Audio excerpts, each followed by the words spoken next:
Tonight on It's the Law, we're talking about an issue that many people unfortunately deal with around the country, divorce. Here to break down Georgia's divorce laws is our legal expert, attorney Jay Davis. Jay, as always, thank you so much for being here. You just got off vacation. I just got off vacation. We're in that post-vacation depression, but okay. Well, divorce is a big issue around the country. Lots of people have to go through it. Tell me, what are the key differences between Georgia's divorce laws and those of other states? Well, almost every state is different on divorce, some difference. But most people think about community property, 50-50, things just getting divided equally as you depart. Georgia's not that way. Many other states are not. We have equitable distribution.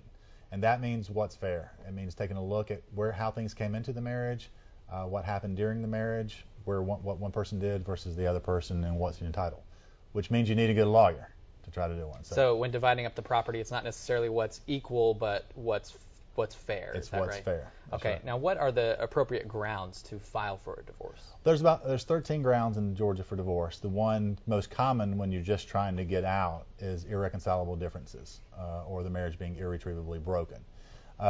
That's common on no-fault divorces. That's the most inexpensive way. If two Are those parties what can you agree. normally would call like a quickie divorce, or? That could be on a quickie divorce. Okay. A no-fault would be like we all agree on what's going on. We just want to get out of it and move on.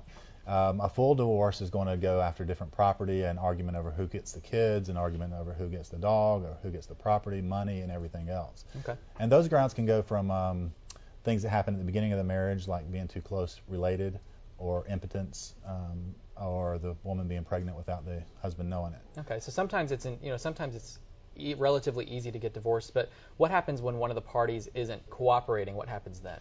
Well, the process is you have to first file a divorce.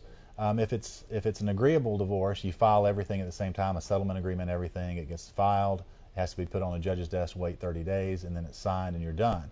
When one person's not wanting to do that, you have to file, get the other person served. They have 30 days to respond. Then they respond, and then you get put on a calendar. You get a calendar for temporaries. Who gets what while we're waiting to see what happens. So that's going to be what happens normally within 30 or 45 days after you file a divorce. And I learned something interesting here. In a civil suit, it's the plaintiff and the defendant, but in a divorce, it's the person who files as the petitioner, and the person who is being filed against basically is the respondent. So that's general term. Learn something new every day. I didn't know that. Now, when children are involved, that's kind of when things get a little bit hairy. It can get ugly, definitely, when children are involved. Does Georgia typically favor the father or the mother when it comes to custody? That's going to vary from county to county as far as what a judge will do, because it's a judge, not a jury, that's going to make that decision. So you got to kind of know what judge you're with.